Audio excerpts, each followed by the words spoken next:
மு.க. ஸ்டாலினை அதிரவிட்ட அமித்ஷாவின் வியூகம். திமுகவிலிருந்து 40 பேர் அதிரடி நீக்கம். உதயநிதி செய்த சம்பவத்தால் பரபரப்பு. வணக்கம் நண்பர்களே. திமுக ஆட்சிக்கு வந்து கடந்த 4 ஆண்டுகளாக அதை செய்தோம் இதை செய்தோம் என்று மு.க. ஸ்டாலின் பில்டப் மட்டுமே கொடுத்து வருகிறார். எந்த நலத்திட்டங்களும் மக்களை போய் சென்றடையவில்லை. குறிப்பாக தங்களது வாக்கு வங்கியை கருத்தில் கொண்டு மகளிருக்கு 1000 ரூபாய் இலவச பேருந்து என்கிற ஒரு விஷயத்தை மட்டுமே இவர் உருப்படியாக செய்திருக்கிறார். ஆனால் அனைத்து விலைவாசியும் உயர்ந்துவிட்டது. இதன் காரணமாக அடித்தட்டு நடுத்தர மக்கள் மிகப்பெரிய அளவில் பாதிப்புக்கு உள்ளாகி திமுக அரசுக்கு எதிராக திரும்பி நிற்கிறார்கள். அது மட்டுமின்றி தமிழ்நாடு முழுக்க திமுகவின் நிர்வாகிகள் ஏகப்பட்ட ரவுடிசம் கட்ட பஞ்சாயத்து செய்கிறார்கள். காவலர்களை மிரட்டுகிறார்கள். இதன் காரணமாக திமுக அரசு மீது தமிழக மக்களிடையே மிகப்பெரிய அதிருப்தி ஏற்பட்டிருக்கிறது. இந்த நேரத்தில் பாஜக, அதிமுக, பாமக, தேமுதிக, நாம் தமிழர் போன்ற கட்சிகளை இணைத்து மெகா கூட்டணி வைக்க அமித்ஷா வியூகம் தீட்டி வருவது மு.க. ஸ்டாலினுக்கு வயிற்றில் புலியை கரைத்து விட்டுள்ளது. அதன் காரணமாகவே தற்போது திமுக கூட்டணியில் உள்ள கட்சிகள் வெளியேறிவிடக்கூடாது என்பதற்காக திரைமறைவில் அவர்களிடத்தில் மிகப்பெரிய அளவில் டீல் போட்டிருப்பதாக அறிவாலய வட்டாரங்களில் கூறுகிறார்கள். குறிப்பாக பாட்டாளி மக்கள் கட்சியை பொறுத்தவரை டாக்டர் ராமதாஸ் திமுக கூட்டணிக்கு செல்ல வேண்டும் என்று ஆசைப்பட்டாலும் அன்புமணி ராமதாஸ் அதை விரும்பவில்லை. தேசிய ஜனநாயக கூட்டணியில் நீடிக்கவே விரும்புகிறார். அப்படி ஒருவேளை இது ஒர்க் அவுட் ஆனால் திருமாவளவன் வெளியேறி விடுவார். அதனால் திமுக கூட்டணி உடைவது உறுதியாகிவிட்டது. இந்த நேரத்தில் மீண்டும் திமுக ஆட்சிக்கு வருவதற்கு வாய்ப்பில்லை என்பதை அக்கட்சியில் உள்ள அமைச்சர்களும் நிர்வாகிகளும் புரிந்து கொண்டார்கள். அதன் காரணமாகவே முடிந்த வரைக்கும் எஞ்சியுள்ள ஓராண்டில் இன்னும் பெரிய அளவில் சம்பாதித்து விடுவோம் என்று ஆளாளுக்கு வரிந்து கட்டி களத்தில் இறங்கிவிட்டார்களாம். இதன் காரணமாகவே எங்கு பார்த்தாலும் லஞ்சம், ஊழல் என்று நாடு சிக்கி தவித்துக் கொண்டிருக்கிறது. அதிலும் அமித்ஷா அடுத்தபடியாக தமிழ்நாட்டில் தேசிய ஜனநாயக கட்சி ஆட்சி என்று அறிவித்து விட்டதோடு அதற்கான அனைத்து வியூகங்களையும் தீட்டிக் கொண்டு வருகிறார். இதன் காரணமாகவே திமுகவை சார்ந்த அமைச்சர்கள் மட்டுமின்றி மாவட்ட செயலாளர்களும் தங்கள் தொகுதிகளில் கோடி கோடியாக சுருட்டி கொண்டு வருகிறார்களாம். இதுகுறித்து திமுகவின் உளவுத்துறை மு.க. ஸ்டாலினுக்கு ரிப்போர்ட் கொடுத்ததை இந்த சந்தர்ப்பத்தை பயன்படுத்தி 60க்கும் மேற்பட்ட திமுக மாவட்ட பொறுப்பாளர்களை வரவைத்து ஒரு எச்சரிக்கை மணி அடித்தவர் 40 மாவட்ட பொறுப்பாளர்களை அதிரடியாக நீக்கியிருக்கிறார். இவர்களுக்கு அவர்கள் தொகுதிகளில் மிகப்பெரிய அளவில் கெட்ட பெயர் இருப்பதோடு இவர்கள் சட்டமன்ற தேர்தலில் ஓட்டு கேட்டு சென்றால் எந்த ஒரு மக்களும் திமுகவுக்கு வாக்களிக்க மாட்டார்கள் என்றும் உளவுத்துறை மு.க. ஸ்டாலினுக்கு அதிர்ச்சி ரிப்போர்ட் கொடுத்துள்ளதாம். அதன் காரணமாகவே தற்போது ஊழல் அமைச்சர்களை அடுத்தடுத்து நீக்கி வரும் முதலமைச்சர் மு.க. ஸ்டாலின் இன்னொரு பக்கம் ஊழல் செய்து வரும் நிர்வாகிகளையும் அதிரடியாக நீக்கி வருகிறார்.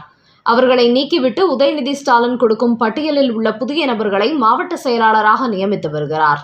இதன் காரணமாக திமுக அமைச்சர்களின் அரவணைப்பில் இருந்த பெரும்பாலான மாவட்ட செயலாளர்கள் நீக்கப்பட்டு விட்டார்களாம்.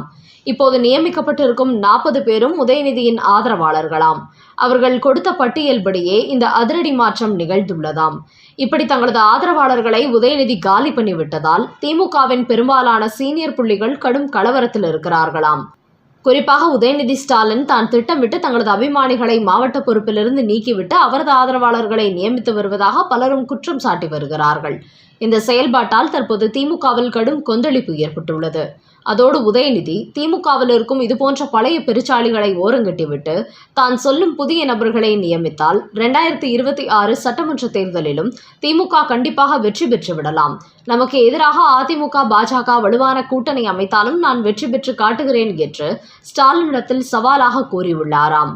அதன் காரணமாகவே திமுகவில் 40 மாவட்ட பொறுப்பாளர்களை அடியோடு மாற்றியுள்ளார் மு.க. ஸ்டாலின். இப்படி அமைச்சர்களின் ஆதரவாளர்களை முழுமையாக நீக்கிவிட்டு தன்னுடைய ஆதரவாளர்களை நியமித்து கட்சியை முழுமையாக உதயநிதி ஸ்டாலின் தனது கட்டுப்பாட்டுக்குள் கொண்டு வந்திருப்பதால் திமுகவில் நீண்ட காலம் அதிகாரத்தில் இருந்த பல அமைச்சர்கள் தற்போது டம்மி ஆக்கப்பட்டுள்ளார்கள். அது மட்டுமின்றி கடந்த காலங்களில் மாவட்ட செயலாளர்கள் கைகாட்டிய நபர்களை தான் அந்தந்த மாவட்டங்களில் வேட்பாளராக நிறுத்தினார்கள். ஆனால் இனிமேல் திமுக தலைமைதான் அந்த முடிவை எடுக்கும் என்றும் நாங்கள் சொல்லும் நபர்தான் வேட்பாளராக களத்தில் இறக்கப்படுவார்கள் என்றும் உதயநிதி ஸ்டாலின் அறிவித்திருக்கிறார். அவரது இந்த முடிவால் இனிமேல் தாங்கள் மட்டுமின்றி தங்களது ஆதரவாளர்கள் யாருமே வேட்பாளர்களாக போட்டியிட முடியாது போலிருக்கே என்று திமுகவின் சீனியர் புள்ளிகள் கலங்கி போய் நிற்கிறார்கள். அடுத்த செய்தி. ஆபரேஷன் சிந்தூருக்கு போட்டியாக புதிய ஆபரேஷனை அறிவித்த பாகிஸ்தான். ஜம்மு காஷ்மீர் தாக்குதலுக்கு பதிலடி கொடுக்கும் வகையில் பாகிஸ்தானில் உள்ள 9 தீவிரவாத முகாம்களை அளித்த இந்தியா இந்த தாக்குதலுக்கு ஆபரேஷன் சிந்தூர் என்று பெயர் வைத்தது. இந்த நிலையில் தற்போது பாகிஸ்தானும் தாங்கள் நடத்தி வரும் தாக்குதலுக்கு ஆபரேஷன் பன்யான் உன் மர்சூஸ் என்று பெயர் வைத்திருக்கிறது. இந்த வார்த்தையை குரானிலிருந்து எடுத்துள்ளார்களாம்.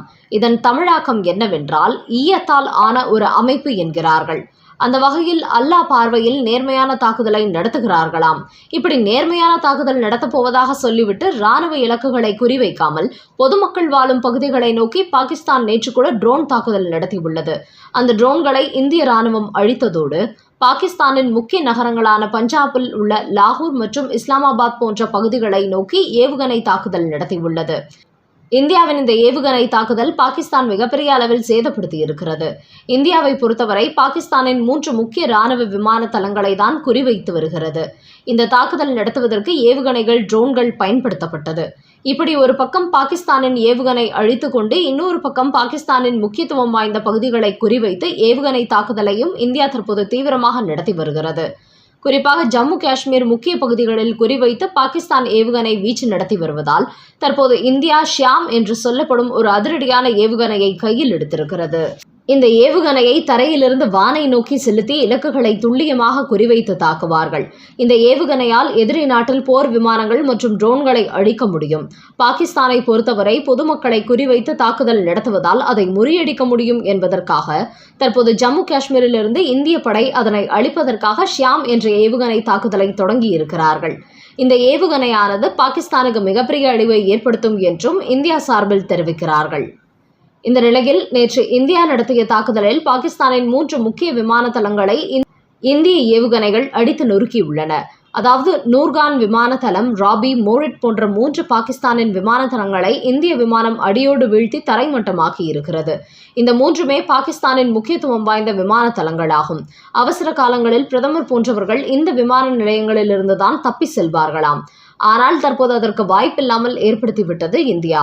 இதன் காரணமாக நேற்று நடந்த தாக்குதலில் பாகிஸ்தான் தரப்பு பெரிய அளவில் கலவரமடைந்திருப்பதாகவும் தகவல்கள் வெளியாகியுள்ளன. இந்த நேரத்தில் பாகிஸ்தானுக்குள் இன்னொரு புதிய பிரச்சனையும் வெடித்திருக்கிறது. அங்குள்ள பலூச் போராளிகள் பாகிஸ்தான் ராணுவத்தின் மீது தாக்குதலை தீவிரப்படுத்தியிருக்கிறார்கள். பாகிஸ்தானில் உள்ள மேற்கு மாகாணமான பலூசிஸ்தானை தனி நாடாக அறிவிக்க கோரி இவர்கள் ஆயுதமேந்தி போராடி வருகிறார்கள். இதன் காரணமாக ஒரு பக்கம் இந்தியாவின் தாக்குதல், இன்னொரு பக்கம் அங்குள்ள போராளிகளுடன் தாக்குதல் எனும் பாகிஸ்தான் ராணுவம் திணறிக் கொண்டு வருகிறது.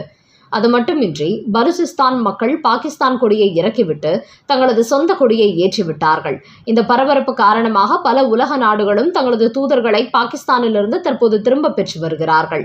இதன் காரணமாக பாகிஸ்தான் ராணுவம் கண்ட்ரோலை இழந்து விட்டதாம். முக்கியமாக இப்படி பாகிஸ்தானில் உள்நாடு போர் வெடித்திருப்பதால் அங்குள்ள அமைச்சர்களும் மூத்த அதிகாரிகளும் தங்களுக்கு பாதுகாப்பு இல்லாத சூழலுக்கு தள்ளப்பட்டுள்ளனர்.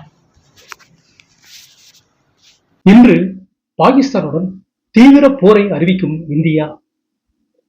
கடந்த சில தினங்களாகவே இந்தியா பாகிஸ்தானுக்கிடையே ஏவுகணை, ட்ரோன்கள் வீசப்பட்டு வருகின்றன. அதோடு இந்தியா போர் விதிமுறைகளை கடைபிடித்து வரும் நிலையில் பாகிஸ்தானும் எந்த விதிமுறைகளையும் கடைபிடிக்காமல் மக்கள் வாழும் பகுதிகளை நோக்கி ஏவுகணைகளை வீசி வருகிறது. இதன் காரணமாகவே இன்று இரவிலிருந்து முறைப்படி போரை அறிவித்து தாக்குதலை தீவிரப்படுத்த இந்தியா திட்டமிட்டிருப்பதாக டெல்லியிலிருந்து தகவல்கள் வெளியாகியுள்ளன. இந்த நேரத்தில் இந்திய விமான நிலையங்களை தாங்கள் தாக்கி சேதப்படுத்தி விட்டதாக பாகிஸ்தான் அரசு பொய்யான செய்திகளை பரப்பிவிட்டு வந்த நிலையில் இன்று இந்தியா தாக்கிய பாகிஸ்தான் விமான தளங்கள் குறித்த ஒரு பட்டியலை இந்திய ராணுவம் வெளியிட்டிருக்கிறது. அதில் இந்தியா சார்பில் பாகிஸ்தானில் உள்ள ரவி கியூ, முரிக், ரஹீம் யார்கான், சுனியான், சுக்கூர் போன்ற ராணுவ தளங்கள் இந்திய ஏவுகணைகளால் கடுமையாக தாக்கி சேதப்படுத்தப்பட்டுள்ளன.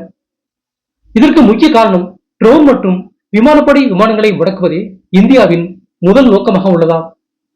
இவற்றை முடக்கிவிட்டால் ஒட்டுமொத்த பாகிஸ்தானும் முடங்கிவிடும் என்பதனால் நீண்ட தூரம் சென்று தாக்கி அடிக்கக்கூடிய அதிநவீன ஏவுகணைகளை பாகிஸ்தானை நோக்கி செலுத்த தயாராகி வருகிறது இந்தியா.